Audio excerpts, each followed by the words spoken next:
Selamat pagi pemirsa, senang sekali kita bertemu kembali dalam Mbak Omong iNews NTT hari ini. Dan pagi hari ini pemirsa, kita akan membahas sebuah topik yang menarik dan tentu saja bersama dengan narasumber yang juga sudah hadir di studio. Pagi hari ini kita akan membahas mengenai optimalisasi bonus demografi dan peningkatan SDM menuju Indonesia Emas 2045. Dan sudah hadir di studio bersama kami narasumber. Berikut ini ada Dr. Bonifasius selaku Deputi Dalduk BKKBN. Selamat pagi, Pak Dokter. Enaknya saya manggilnya Pak siapa nih? Boni saja. Pak Boni. Oke, baik. Selanjutnya juga sudah hadir ada Profesor Arjana selaku Ketua Koalisi Kependudukan. Selamat pagi, Prof. Selamat pagi, Bu. Luar biasa sekali. Terima kasih untuk waktu bisa mampir ke studio iNews NTT. Terima kasih sama-sama. Baik, pemirsa, kita akan langsung saja membicarakan mengenai bonus demografi dan juga peningkatan SDM menuju Indonesia Emas 2045. Langsung saja saya mungkin langsung ke Prof. Arjana. Boleh dijelaskan terlebih dahulu apa itu bonus demografi? Silakan. Ya baik, Pak Deputi yang saya hormati, Pak Kapor juga BKKBN Provinsi Nusa Tenggara Timur, sini dan Ibu Moderator. Kepada Pak Bisa, selamat pagi semua dan pagi warga umat Muslim. Kami mengucapkan selamat melaksanakan ibadah puasa dalam bulan suci Ramadan ini. Dan semua bisa berjalan baik. Kemudian saya menyapa Bapak Ibu semua dengan salam agama yang dipopulerkan oleh Bapak Presiden. Assalamualaikum warahmatullahi wabarakatuh. Shalom, Salve, Om Swastiastu, Namo Buddhaya, salam kebajikan. Baik, sesuai pertanyaan dari Ibu moderator tadi tentang bonus demografi. Mengenai bonus demografi itu di kalangan demografi sudah merupakan materi lama dipercakapkan, tapi dikaitkan dengan konteks pembangunan negara sekitar tahun 2000-an itu mulailah populer bonus demografi itu. Bonus demografi yang makanya disebut bonus adalah keuntungan ekonomi yang didapatkan dari jumlah penduduk usia produktif yang tinggi dibandingkan dengan usia yang tidak produktif di bawah 14 tahun dan non produktif di atas 65 tahun. Sedangkan usia penduduk yang produktif itu adalah usia 15 sampai 64 tahun. Nah, inilah nanti kalau sudah masuk bonus demografi, jumlahnya ini akan 2 kali lipat dibandingkan jumlah penduduk yang tidak produktif lagi, di bawah 14 tahun dan di atas 65 tahun. Jadi yang produktif jumlahnya dua kali lipat dari yang produktif itu. Jadi kalau perbandingannya usia non produktif itu di bawah 50, ya di bawah 50, dan kemudian yang produktif itu 2 kali lipat jumlah itu, sehingga berdasarkan ukuran-ukuran itu maka di Indonesia sampai saat ini masih ada 7 provinsi yang belum mendapatkan bonus demografi, termasuk kita di Nusa Tenggara Timur. Nah, karena apa? Karena usia non produktifnya masih tinggi. Nah, inilah yang perlu dipercakapkan lebih jauh bagi provinsi yang sudah mendapatkan bonus demografi itu harus bisa memanfaatkan secara optimal momentum bonus demografi itu. Nah, bagi provinsi yang belum mendapatkan itu bagaimana sekarang ada program-program yang dapat mewujudkan bagaimana menurunnya jumlah penduduk yang non produktif itu dan bertambahnya usia yang produktif itu. Inilah yang harus diantisipasi. Mungkin perlu juga saya sampaikan 6 provinsi lainnya itu adalah Sumatera Utara, Sumatera Barat, Sulawesi Tenggara, Sulawesi Barat, Maluku, dan Maluku Utara, termasuk kita NTT. Nah, itulah bonus demografi. Jadi itu kurang lebih pemaparan tentang bonus demografi yang terjadi saat ini.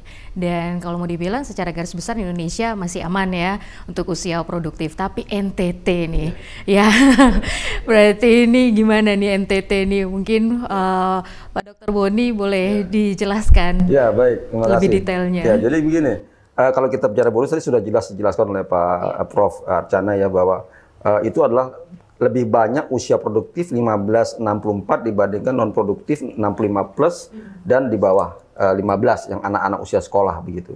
Nah, Indonesia bonus, Indonesia secara menyeluruh. Artinya secara jumlah usia produktifnya lebih banyak dibanding usia non produktif. Sementara di NTT usia yang produktifnya itu tidak sebanyak yang tidak produktifnya.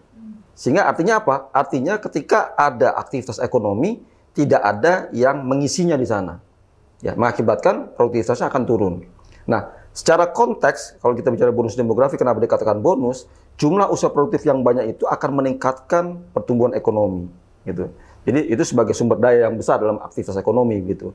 Sehingga kalau konteks Indonesia, jumlah yang banyak ini dari sisi jumlahnya oke, tapi apakah produktivitasnya tinggi? Apakah bisa meningkatkan pertumbuhan ekonomi? Itu konteks Indonesia. Nah, ketika bicara NTT agak sedikit berbeda di sini. Problemnya adalah justru orang-orangnya ini tidak ada, gitu. Lebih banyak yang usia sekolah yang tidak bekerja maupun yang lansia sudah tidak bisa bekerja. Sehingga di sini tantangannya berbeda dengan yang bonus tadi. Bisa nggak NTT ini memasuki bonus demografi? Bisa. Caranya bagaimana? Caranya harus memperbanyak usia yang di 15-64. Ya, Pak, itu kan orangnya segitu-segitu aja. Loh, gimana caranya menambah gitu? Apa dari orang luar masuk? Bisa orang luar masuk yang kita sebut dengan migrasi gitu ya. Tapi ada cara lain. Caranya apa? Mengurangi yang tua. Wah, nggak bisa juga dong. Masa orang tua kita cepat-cepat sudah meninggal kan nggak mungkin juga begitu kan ya. Nah, caranya bagaimana? Cara yang paling mudah adalah bagaimana kita bisa mengontrol kelahiran. Gitu. Kalau yang lahir ini sudah terkontrol dengan baik, maka jumlahnya tidak sebanyak ya yang menjadi beban dari usia produktif. Sehingga nanti akan terjadi equilibrium, keseimbangan bahwa usia produktifnya itu sama akan bahkan lebih banyak dibandingkan yang dia tanggung dari yang kelahiran di sini. Kalau yang di usia tua nggak mungkin kita akan percepat ya udah biarkan saja sampai alami mereka meninggal gitu ya.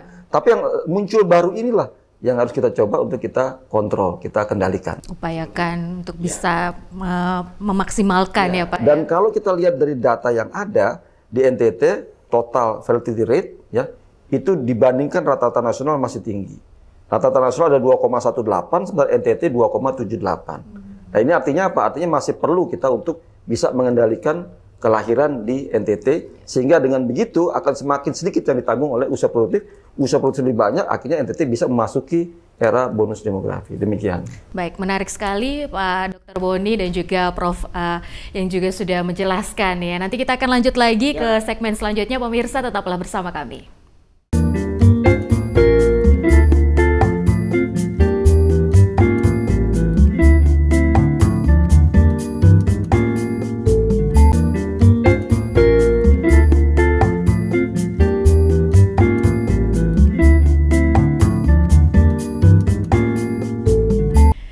Baik pemirsa, kita kembali lagi di Baomong iNews NTT dan pagi hari ini kita juga masih membahas mengenai topik yang menarik sekali untuk pemirsa, di mana kita akan membahas mengenai optimalisasi bonus demografi dan peningkatan SDM menuju Indonesia Emas 2045. Masih ada dua narasumber yang hadir di studio kami, masih ada Bapak Dr. Boni dan juga Prof. Yang sudah hadir. Dan kita masih lanjut lagi, Pak Dokter dan juga Prof. Pak Prof, dan kita masih membahas, tadi kan kita juga sudah membahas sampai ke angka kelahiran. Ini menarik sekali karena sebenarnya di NTT ini cukup unik ya Pak ya. Ada yang bilang tinggi, ada yang bilang rendah. Tapi mungkin bisa dijabarkan lebih detailnya seperti apa kondisi angka kelahiran di NTT khususnya. Ya, baik. Tadi sudah saya jelaskan sedikit gitu ya, terkait dengan angka total fertility rate di NTT yang 2,78 di situ ya. Secara NTT itu angkanya relatif tinggi ya, karena 2,1 itu ada target nasional ya. Untuk pertumbuhan penduduk tumbuh seimbang itu 2,1. Tapi kalau kita bedah lagi masing-masing di kabupaten kota yang di NTT, sebenarnya ada 3 kabupaten di NTT yang sudah oke angkanya. Ya, di Kota Kupang, Kabupaten Kupang, satu lagi kalau tidak salah di ND ya. Sementara yang lainnya itu relatif masih tinggi. Bahkan ada yang 3,5 di sana. Ya artinya satu rumah tangga, satu ibu itu punya anak sampai 4-5 orang. Nah, kalau ini terus-terusan terjadi, berarti kan anak itu semakin lama semakin lahir semakin banyak gitu ya. Dari sisi jumlahnya, konteks bonus demografi tadi, bagaimana bisa menikmati demografi kalau semakin banyak anak dilahirkan, semakin banyak orang yang ditanggung yang tidak produktif tadi. Itu konteks jumlahnya. Lalu yang kedua, ketika semakin banyak, terkait dengan kualitas dari anak itu sendiri. Bagaimana bisa menjaga kualitas anak itu ya untuk menjadi SDM yang tangguh kalau anaknya banyak sekali. Bagaimana keluarga bisa menjaga anak-anak itu? Sehingga ini menjadi ancaman bagi generasi kedepannya NTT. Bukan hanya konteks daripada bonus demografi saja, tapi dari sisi bagaimana pembangunan yang ada di NTT seperti itu. Terus kalau melihat dengan kondisi seperti itu, kira-kira ada langkah-langkah apa yang sudah dilakukan? Ya, langkah-langkah sudah jelas ya. BKKBN punya program yaitu berencana itu keren, gitu ya. Dengan tandanya adalah seperti ini, gitu ya. Berencana itu keren. Ini maksudnya apa? Maksudnya ada segala sesuatu harus kita rencanakan, ya. Pernikahan direncanakan, kehamilan direncanakan, jumlah anak juga direncanakan. Kalau dulu kita punya program yang namanya 2 anak cukup, laki perempuan sama saja. Sekarang kita punya program yang namanya, moto kita adalah 2 anak lebih baik. Lebih baik itu dalam arti apa? Bukan hanya dari masalah jumlah saja. 2 anak dilahirkan, memang bukan hanya 2 anak cukup ini, tapi dia harus dijaga kualitasnya. Begitu. Dan tidak ada kata-kata laki-laki perempuan sama saja. Kenapa? Kalau semua dilahirkan laki-laki, yang meneruskan keturunan kita nggak ada. Yang melahirkan kan perempuan, begitu ya. Jadi 2 anak cukup, ya, 2 anak lebih baik, mohon maaf. Tapi kalau bisa ada 1 perempuannya untuk menggantikan seperti itu. Oke, jadi harus 2 anak cukup lebih baik ya. Program-program keluarga berencana, ya, dengan yang sekarang kita punya program-program KB pasca persalinan, yang mencegah terjadinya 4 terlalu banyak, jaraknya terlalu dekat, terlalu muda untuk melahirkan, terlalu tua untuk melahirkan, itu harus kita cegah dengan menggunakan metode kontrasepsi jangka panjang seperti itu. Mungkin edukasi juga punya pengaruh juga nggak? Sudah pasti. Ya kita punya konfirmasi, komunikasi, informasi edukasi yang terus kita sampaikan ke pelosok-pelosok dengan melalui kita punya penyuluh KB, penyuluh lapangan KB, ya kita punya kader-kader KB, kita punya bidan-bidan yang siap melayani. Dan ingat, untuk pelayanan KB ini free, masih kita siapkan gratis dimanapun saja ya? Sampai saat ini. Ya. Jadi ini mungkin masih kurangnya sosialisasi juga untuk ke masyarakat bahwa ini masih ada nih layanannya. Ya, dan juga hari gini ya masih ada yang menyatakan bahwa banyak anak, banyak rezeki. Waduh, ini sekarang berapa biaya 1 anak gitu. Biaya sekolah. Mulai kita pikirkan gitu loh. Nggak mudah kita untuk menjaga anak kita berkualitas kalau semakin banyak anak kita gitu seperti itu. Apalagi juga ini pentingnya juga untuk daya keterampilan juga yang harus diberikan. Pertama kalau dari usia 0 sampai 5 tahun tentunya gizinya kita jaga. Lalu masuk usia sekolah harus kita jaga, dia usia sekolah semakin panjang. Tidak hanya sampai lulus SMP saja, sampai SMA bisa kuliah begitu. Baru kemudian skillnya ya kita harus tingkatkan. Tidak hanya sekolah formal saja, tapi keterampilan harus juga ditingkatkan seperti itu. Nah, Prof. Arjana, ini melihat kualitas SDM kita saat ini, apa yang harus perlu kita pertahankan? Karena ini yang tadi kita sempat berbicara, pertahankan, meningkatkan SDM yang ada di NTT. Mungkin Prof. Arjana boleh dijelaskan lagi, kira-kira seperti apa yang harus kita lakukan? Ya, baik. Berbicara tentang SDM, sumber daya manusia. Saya sebagai akademisi, sebagai pengamat kependudukan dan pegiat di koalisi kependudukan dan bahkan di PKBI juga, ini ikut membantu bagaimana memberikan pemahaman, meningkatkan, terutama dalam hal ini meningkatkan kualitas SDM. Sejak tahun 1990, UNDP sudah punya program yang disebut dengan Human Development Index. Jadi indeks pembangunan manusia Ya. di Indonesia mulai diterapkan setiap provinsi itu sejak tahun 2000. Nah, apa yang menjadi substansi atau elemen penting dari pembangunan sumber daya manusia melalui indeks pembangunan manusia ada 3 hal penting itu. Yang pertama aspek pendidikan, yang kedua aspek kesehatan, yang ketiga aspek ekonomi. Ya. Nah, dari ketiga aspek ini, keluarga-keluarga yang lahir ini harus memperhatikan ini dalam rangka membesarkan, mendidik anak-anaknya. Ketiganya ini harus dipahami. Pendidikan, kesehatan, ekonomi. Nah, pendidikan apa? Hak anak memiliki hak untuk pendidikan selama 12 tahun. Tolong ingat, pemirsa. 12 tahun. Artinya apa? Anak-anak kita harus tamat SMA, SMK, atau madrasah aliyah. Itu hukumnya 20 tahun. Tapi sampai tempat ini kita pahami undang-undang tentang wajib belajar itu yang ada baru 6 tahun dan 9 tahun. Artinya pemerintah baru menjamin itu tamat SD dan tamat SMP. Padahal sesuai dengan HDI itu lama pendidikannya itu adalah 12 tahun. Tamat itu tadi. Nah, itu yang penting. Itu harus dilihat. Makanya kalau banyak anak dalam sebuah keluarga, bisakah akan memenuhi hak anak ini? Nah, kemudian dari segi kesehatan, terutama dari segi gizi. Nah, termasuk sekarang kita mengalami stunting di NTT termasuk tinggi. Nah, ini menjadi persoalan dari aspek kesehatan itu. Sumbernya itu semua ekonomi. Ekonomi kita belum berjalan dengan baik. Perlu dibangun jiwa-jiwa kewirausahaan di berbagai bidang pertanian, nelayan, kemudian perkebunan kehutanan, itu perlu harus dibangun. Sehingga betul-betul petani maupun peladang itu menanam, menginginkan untuk bisa menjual produktif. Nah, ini akan menimbulkan siklus ekonomi, pertumbuhan ekonomi yang bagus, dan keluarga itu akan dapat memenuhi kebutuhan anak yang ada di dalam rumah tangga itu. Dan saya sebagai pengamat pendudukan dari sisi kependudukan itu sangat setuju pemerintah melancarkan program sekarang disebut Bangga Kencana, sebelumnya KKBPK, kemudian dengan moto yang terus kita tahu sekarang itu NKKBS, Norma Keluarga Kecil Bahagia dan Sejahtera. Jadi diharapkan dalam satu rumah tangga cukup ada 2 anak. Nah, kita di NTT tadi sudah disebutkan ada masih banyak kabupaten yang TFR-nya, total fertility rate-nya, angka kelahirannya itu masih tinggi. Nah, inilah yang perlu dibangun dengan memberikan pemahaman terhadap 3 aspek ini. Sumber daya manusia ini, pendidikan, kesehatan, dan ekonomi. Nah, itu NKBS, sehingga Indonesia sampai sekarang sudah sebagian besar bisa mencapai bonus demografi. Itu hanya tadi yang 7 saja yang belum. Nah, inilah.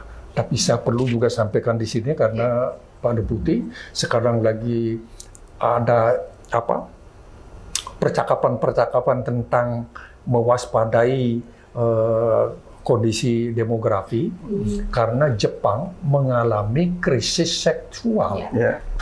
Kemudian Cina mengalami pertumbuhan penduduk yang sangat rendah dan ada kecenderungan keluarga tidak mau kawin karena diprogramkan beberapa puluh tahun itu 1 keluarga 1 anak.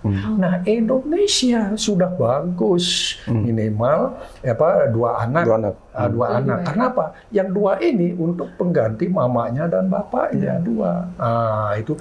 Ini pola ini di negara-negara Eropa, negara-negara maju. Kita tidak pernah dengar ada krisis kependudukan populasi seperti itu.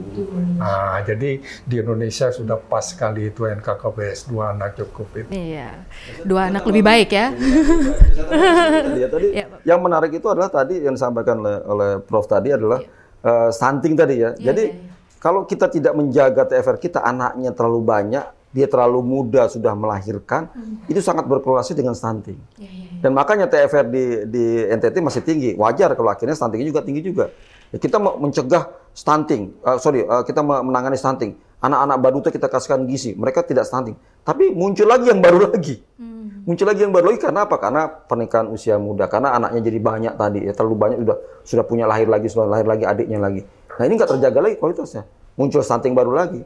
Jadi wajar sekali kalau kita harus jaga, ya karena ada korelasi antara stunting tadi dengan banyaknya anak yang ada di NTT, yang dilahirkan di NTT, seperti itu. Jarak umur antar anak juga harus diperhatikan ya. Gitu kan ya. Ya, bukan hanya jumlahnya, jaraknya juga tidak bisa baru setahun sudah punya adik, baru 2 tahun sudah punya adik. Ya. Yang idealnya 4 tahun, 5 tahun dia baru bisa punya adik supaya terjaga yang anak pertamanya terlebih dahulu begitu.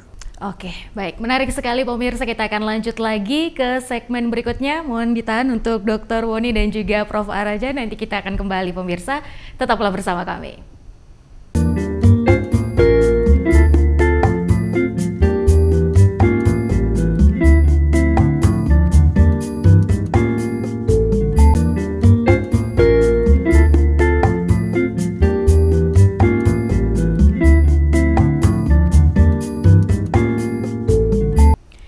Pemirsa, kita kembali lagi di Baomong iNews NTT dan kita masih akan bersama dengan dua narasumber.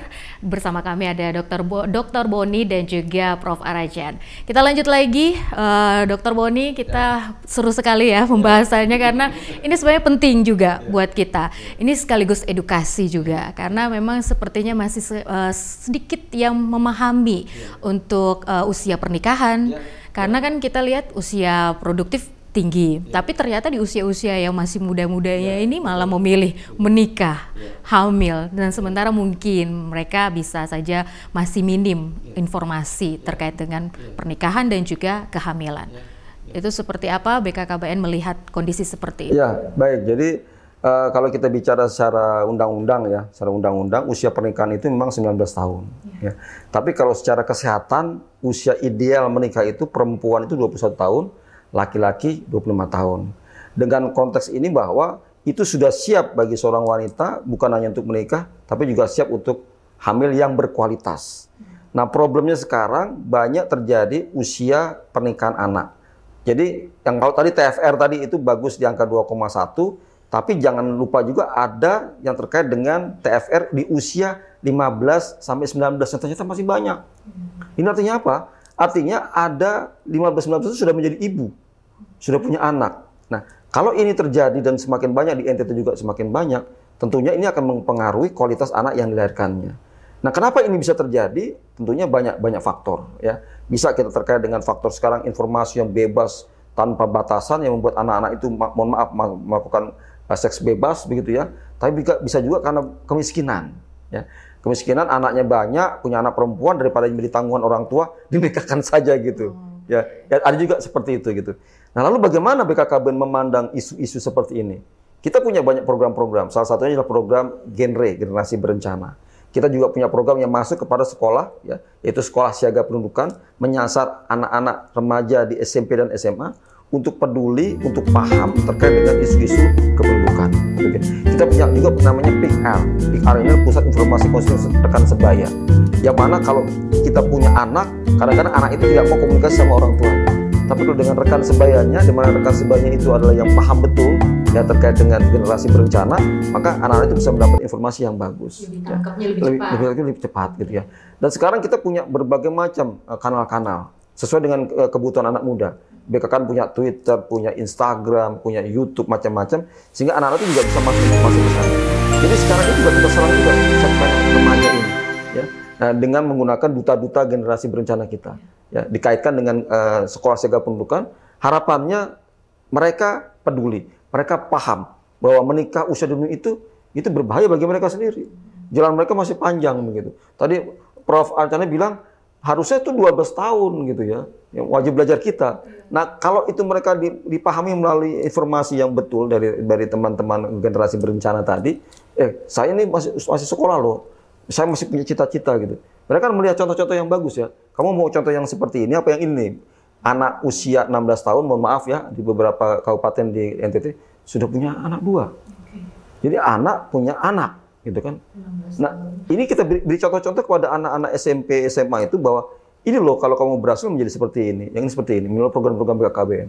Nah, harapannya dengan begitu mereka terbuka wawasannya dan akhirnya berusaha untuk membuat hidup mereka menjadi lebih baik lagi.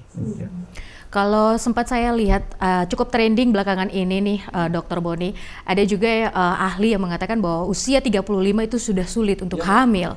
Nah, itu bagaimana itu? Kalau tadi usia muda ini sekarang udah di atas 35 nih. Jadi begini, kalau kita mau bicara ideal lagi-lagi dari sektor kesehatan ya, saya memang bukan dokter ya, tapi saya mendalami berbagai macam teman-teman rekan saya dokter, itu usia yang ideal untuk melahirkan itu di perempuan ya, itu nggak lebih dari 10 tahun. Jadi usia 22, 24 sampai usia 34 itu ideal. Tapi di atas usia itu 35 tahun ke atas bukannya tidak boleh hamil, tapi berisiko. Berisiko artinya apa? Boleh hamil silakan, tapi ada resikonya. Resikonya karena usia sudah semakin tua, berisiko bagi ibunya ketika melahirkan maupun bagi anaknya yang dilahirkan. Ya, idealnya di bawah 35 itu sedang fisik-fisik sedang bagus. Gitu. Jika ibunya selamat, anaknya sehat. Tapi kalau sudah dari 35, berbahaya, berisiko begitu. Pak, itu kan ada usia 40 hamil juga. Ya, Pak itu kok selamat? Ya, kebetulan aja ditangani dengan dokter yang bagus gitu. Tapi kalau kita bicara jauh di Timur Tengah Selatan, di Oekam sana, yang dokter juga susah, bidan juga susah. Ada usia 40 tahun ibu-ibu, ya, pendarahan misalkan. Apa yang terjadi? Dibawa ke posyandu, nggak ada dokternya, dibawa ke puskesmas, nggak ada dokternya, bisa meninggal. Makanya kita hati-hati dengan penyampaian informasi. 35 nggak boleh punya anak, boleh silakan, tapi berisiko. Dan itu berbahaya bagi si ibu maupun si anak yang dilahirkan begitu. Berarti itu kembali lagi sih untuk edukasi, pendidikan, kesehatan itu juga penting. Jadi kalau usia-usia berapapun itu punya potensi lebih baik. Saya berharap pemirsa iNews juga cerdas dalam memilah-milah informasi begitu. Setuju. Nah, untuk Prof. Arjana sendiri melihat kondisi yang ini menarik sekali ya, Prof. Ya kan tadi juga kita sempat khawatir sih kita Indonesia nih akan bisakah kita sampai ke Indonesia emas 2045 tidak akan terjadi krisis seperti di Jepang dan Cina saat ini yang mungkin bisa saja punya agak sedikit geser-geser ke namanya Asia gitu. Gimana Prof, silakan. Baik. Karena pemirsa iNews ini kan mayoritas di NTT ya, jadi mungkin dalam penjelasan saya tadi pakai selang-seling dengan bahasa Kupang dan lain sebagainya begitu. Jadi begini, saya sering ikut membantu mensosialisasikan ini tentang program-program kependudukan ini. Dari berbagai sumber saya mengutip untuk usia pernikahan yang ideal itu Pak Deputi tadi sudah bilang itu antara 20 sampai 30. Nah, sebelum itu saya dapat dari kalangan dokter itu 10 sampai 14 tahun bahaya. 15 sampai 19 tahun jangan dulu. Nah, kemudian di atas 30 itu 30 sampai 35 jangan lagi ada anak maksudnya. Nah, kemudian di atas 35 apalagi di atas 40 itu bahaya lagi begitu. Nah, jadi sekarang masa ideal ini 20 sampai 30 tahun. Masa ideal seorang anak perempuan yang menjadi ibu melahirkan, masa yang ideal begitu suami. Dilihat dari aspek pendidikan, ketika dia menikah umur 19 tahun ke atas, dia sudah tamat SMA, SMK atau madrasah aliyah. Pemikirannya sudah jauh penuh matang. Begitu juga suaminya. Nah, antara suami dan istri pendidikannya sudah cukup ini, maka akan muncullah perencanaan keluarga. Nah, kalau pendidikannya suami istri yang baru menikah ini pendidikan tidak cukup, maka ini sudah terserah Bapak sah. Atau sudah nanti beta yang atur nanti. Ya sudah. Nah, tapi kalau rumah tangga yang baik, Bapak Mama yang baru ini baik, sudah Bapak berapa ya? Tapi beta dengar dari BKKBN itu sering nyebut anak dewasa. Ya dewasa ya memang begitu sudah. Dewasa itu memang ideal begitu. Nah, sehingga seperti tadi saya kemukakan, hak-hak anak yang lahir dalam rumah tangga baru ini harus bisa dipenuhi. Ya, betul. Nah, pertama tadi pendidikan itu. Ya.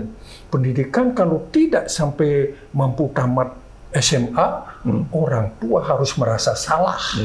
Baik mamanya atau bapaknya. Nah, begitu. Kemudian kalau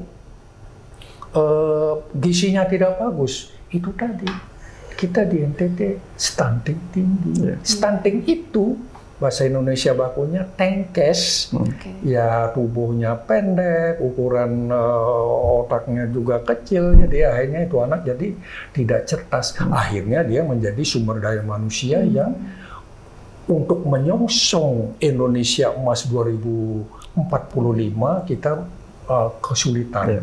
Nah, untuk itulah bagaimana para pengambil keputusan itu apa yang menjadi program pemerintah dalam hal ini BKKBN itu berbicara jangan menyebut penduduknya itu urusan BKKBN, itu urusan BPS, tidak. Dalam penduduk itu kalau kita urai dia adalah rakyat, dia adalah warga negara, dan dia warga provinsi dan lain sebagainya. Kemudian dia adalah petani, dia adalah pedagang, dia adalah pekerja perkebunan, buruh dan lain sebagainya. Itu penduduk semua. Cuma dibungkus menjadi penduduk untuk mudah. Tapi para pengambil keputusan sesuai dengan dinasnya masing-masing melihat elemen apa yang paling urgen, yang esensial menurut dinasnya untuk menjadi programnya di masing-masing dinas itu. Nah, inilah yang perlu dipahami sehingga pembangunan kependudukan, apalagi Pak Presiden mengeluarkan Perpres nomor 153 tahun 2014 itu tentang gradasi pembangunan kependudukan. Kita harapkan itu bisa berjalan baik karena itu bisa mengatur semua untuk menjadi bagian daripada bagaimana mewujudkan Indonesia emas. Jadi Indonesia emas ditandai dengan Indonesia maju, sumber daya manusianya bagus, kesehatannya bagus, usia harapan hidupnya lebih panjang, angka kematian ibunya rendah, angka kematian bayi rendah, angka kematian anak-anak juga rendah. Nah, ini yang perlu dijaga, pekerjaannya yang layak di bidang ekonomi itu. Nah, seperti kasus NTT, jangan anak-anak kita yang mencari pekerjaan, apalagi ke luar negeri, jangan yang sekarang populer dengan pekerja migran Indonesia, dulu populer dengan TKI, yang perempuan TKW, gitu ya. Nah, sejak 2016 itu sudah berubah namanya menjadi pekerja migran Indonesia. Ini boleh warga kita di NTT, warga Indonesia boleh bekerja di luar negeri, tetap. Karena apa? Mendatangkan devisa bagi negara, dolar, berbagai mata uang dari negara-negara tempatnya dia bekerja. Nah, itu punya hak. Tetapi harus dipersiapkan. Kalau dia sudah berkeluarga, pendidikannya dia sudah bagus dan memiliki keterampilan. Jangan misalnya di sana terus terang ini tidak hina ini. Umpama hanya bekerja menjadi pekerja rumah tangga, ngurus lansia, ngurus bayi. Kalau bayinya menangis terus, kalau lansia yang diutus itu rewel, ini berisiko bagi anak-anak kita yang bekerja di luar negeri. Sehingga sekali-sekali kita mendengar, ada pekerja migran dari NTT pulang peti jenazah. Nah, ini yang perlu hindari. Ini perlu menjadi kepedulian bersama. Dan kalau Bapak Ibu di kota, terutama di kota Kupang ini sudah paham itu, tapi ketemu saudara-saudara, keluarga yang jauh dari kota, di kampung-kampung, inilah yang perlu dibangun supaya keluarga yang dibentuk itu direncanakan. Sebab kalau tidak direncanakan, orang Kupang itu harba biru. Nah, itu kan tidak. Kalau harba biru ya sumber daya manusia tidak begitu. Aduh, kapan dapat emas saya? Walaupun 2024 ke 2045 masih panjang, tapi ya tetap harus dipersiapkan maksimal semua stakeholder ya. Oke, Dokter Boni, Prof Arjana, kita tahan lagi. Pemirsa, kita akan kembali lagi di Baomong iNews NTT. Tetaplah bersama kami.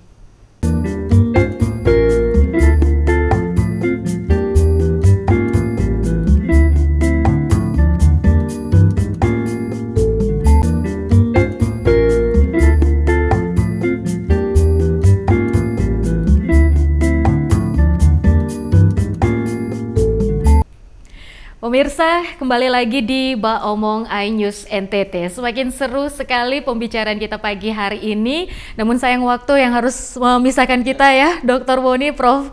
Semoga nanti juga bisa mampir lagi ke studio iNews NTT. Tapi sebelum kita berpisah, mungkin ada yang mau disampaikan sama Dr. Boni, juga Prof. Arjana, untuk mungkin pesan atau apa yang ini disampaikan kepada masyarakat NTT. Ya. Baik, para pilsawan dan masyarakat NTT, pesan saya sebenarnya cuma satu saja gitu. Banyak sekali program-program pemerintah seperti penghapusan kemiskinan ekstrim, kemudian juga ada penurunan angka stunting ke 14%, ya. Kemudian juga bagaimana kita bisa masuk, NTT bisa masuk di dalam era bonus demografi, yang semuanya itu adalah tanggung jawab kita bersama. Di sini saya berharap kita semua ikut berkolaborasi, ikut bersinergi, ya, berpartisipasi dengan semua program, karena yang akan menikmati program ini, menikmati pembangunan ini adalah masyarakat NTT sendiri. Jadi mari kita sama-sama bersinergi, bersama-sama merencanakan NTT yang lebih baik melalui generasi berencana. Demikian dari saya. Oke, Dr. Boni, mungkin ada yang ingin lebih detail lagi terhadap masyarakat NTT. Untuk yang lebih detail tentunya satu, kita harus mencegah pernikahan usia anak. Itu yang pertama. Ya. Yang kedua adalah jangan punya anak terlalu banyak. Oke. Ingat ya, 2 anak lebih baik. Kita jaga kualitas anak kita. Ya. Lalu kalau sudah punya anak juga, jangan terlalu dekat jaraknya. Ya. Dan yang terakhir, kalau sudah terlalu tua, tadi Prof juga sudah menyampaikan, kalau bisa jangan punya anak karena itu berbahaya, berisiko bagi ibu maupun anak yang akan dilahirkannya. Demikian. Oke, menarik sekali. Dari Prof Arjana, mungkin ada yang ingin disampaikan, mungkin bisa ditambahkan dari yang disampaikan oleh Dr. Boni tadi terkait dengan kondisi tadi. Kita juga sih berharap ya dengan jarak dari 2024 ke 2045 ya memang masih cukup lama sih. Tapi ya banyak hal yang bisa kita lakukan. Silakan Prof. Ya baik, untuk warga NTT, kita warga NTT ya, baik Bapak Ibu, saudara semua yang ada di Pulau Timor, yang ada di Pulau Sumba, yang ada di Pulau Flores, itu maupun juga adalah warga negara yang memiliki pemerintahan, yang memiliki visi misi untuk memajukan warga negaranya. Dan terakhir gubernur kita di NTT itu visi misinya itu bangkit dan sejahtera. Jadi bangkit dari segala kekurangan, kelemahan kita di NTT. Nah, marilah bangun keluarga-keluarga yang bahagia dan sejahtera itu. Kalau sekarang kita sudah menjadi orang tua, kita minta kepada anak kita untuk memasuki usia pernikahan pada usianya yang ideal itu, setelah dia tamat SMA, SMK, Madrasah Aliyah, kemudian setelah membentuk keluarga dia harus bisa merencanakan keluarganya, jumlah anaknya berapa. Jangan seperti orang Kupang bilang anaknya terlalu banyak, itu anaknya berengke-rengke. Nah, kalau anak berengke-rengke itu di atas 3, 4, 5 bahkan lebih, barangkali lebih dari 10, itu orang tuanya harus sadar, bisakah memenuhi kebutuhan anak-anak itu dari aspek pendidikan, dari aspek gizi kesehatan, dari sakit ekonomi, supaya dia memperoleh pekerjaan yang layak nanti. Bisakah seperti itu, tinggal di rumah yang layak, supaya dia jangan menanti keluarga yang ini miskin, anak-anak yang dilahirkan juga miskin terus. Berarti kita tidak bisa melepaskan dari cengkraman kemiskinan di NTT terutama itu. Nah, kita sebagai keluarga itu wajib mendukung itu, sehingga program-program pemerintah itu mari kita ikuti, laksanakan bersama, sehingga kita bersama-sama sebagai warga negara Indonesia yang mampu mewujudkan visi pemerintah yang tahun 2045 meskipun masih jauh ya, itu sekitar 20-an tahun lagi. Betul. Itu kita bangkit untuk meningkat itu. Jadi jangan biarkan anak-anak keluarga-keluarga di NTT terutama yang jauh dari perkotaan itu tidak memiliki visi misi di dalam rumah tangganya masing-masing, kemudian terus secara ekonomi mereka kesulitan. Nah, inilah menjadi bagian dari pemerintah baik di provinsi, kabupaten untuk memperhatikan warga kita seperti itu, sehingga pada saatnya nanti dia bisa mewujudkan keluarga-keluarga yang bahagia dan sejahtera, melahirkan anak yang cukup gitu ya, dan tadi dua lebih baik, dua lebih baik. Ya. Nah, sehingga kebutuhan anak-anak di bidang pendidikan, di bidang kesehatan, di bidang ekonomi dapat dipenuhi oleh orang tuanya. Kalau pakai bahasa agama itu, kalau sudah kita bisa memenuhi itu, kita bersyukur dan kita tidak merasa berdosa. Anak-anak kita terlantar, tidak berpendidikan, sudah punya pakaian yang layak dan lain sebagainya. Nah, itu harus orang tua merasa salah. Ini yang perlu dibangun bagi warga kita di NTT. Terima kasih. Oke, ini yang benar-benar terakhir nih dokter nih. Strategi dulu nih, kasih tahu yang saat ini harus dilakukan strategi dari BKKBN yang paling utama, yang tentu saja akan menuju ke Indonesia Emas 2045, tentu saja juga untuk meningkatkan pertumbuhan ekonomi di NTT ya. Strategi utama dulu deh, coba mungkin bisa. Kalau strategi utama kita tidak terlepas dari program pemerintah ya. Tadi disampaikan ini masih 20 tahun lagi. Nah, kalau 20 tahun lagi ini anak-anak yang sekarang dilahirkan stunting, bagaimana anak-anak sekarang ini akan mengisi Indonesia Emas? Di 20 tahun yang akan datang. Jadi jangan menganggap bahwa ini stunting ini nggak ada hubungannya, justru ada hubungannya. Makanya BKKBN fokus bagaimana menurunkan bahkan menghapuskan stunting. Sehingga anak-anak yang dilahirkan sekarang inilah 20 tahun kemudian mereka lah yang akan mengisi Indonesia Emas. Karena mereka sudah berkualitas secara kesehatannya, otaknya. Jadi menjadi Indonesia yang unggul, SDM yang unggul, yang membuat Indonesia menjadi maju. Jadi program BKKBN fokus kepada stunting tadi. Di mana untuk mencegah stunting ini macam-macam tadi, salah satunya adalah bagaimana tidak terjadi pernikahan usia anak, gitu ya, tidak terlalu banyak anaknya, karena itu sangat berkorelasi. Jadi BKKBN fokus kepada bagaimana kita sama-sama menurunkan angka stunting untuk persiapkan generasi muda, terutama di NTT untuk mengisi Indonesia Emas, NTT Emas tahun 2045. Begitu. Jaga jarak usia anak juga itu penting ya dok ya. Jadi itu yang harus benar-benar diperhatikan selain masyarakat, pastinya juga dari tenaga kesehatan juga penting untuk mendapatkan edukasi ini ya dok ya. Betul. Jadi pastinya juga BKKBN merangkul semua pihak. Jadi ini menjadi perhatian buat kita semua.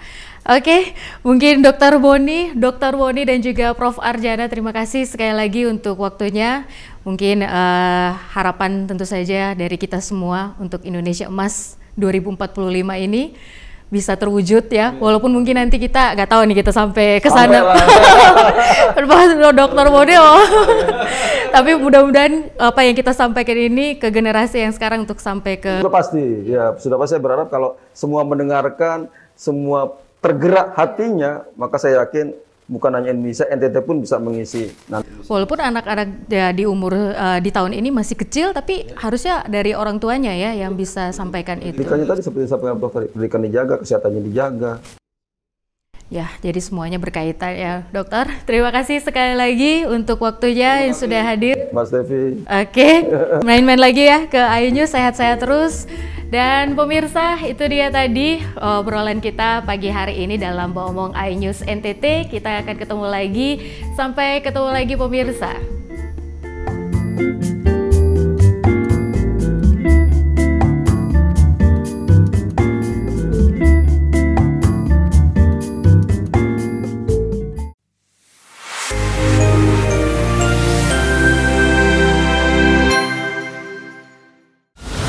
menyoroti kecurangan.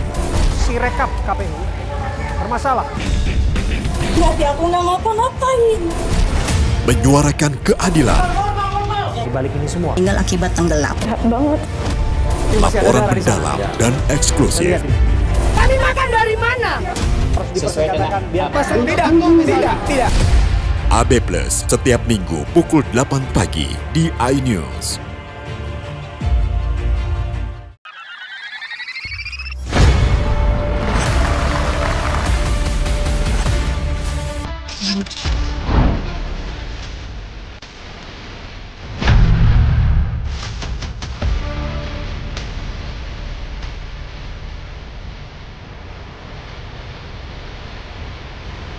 BWF World Tour 2024 exclusive only on iNews, the hub of badminton.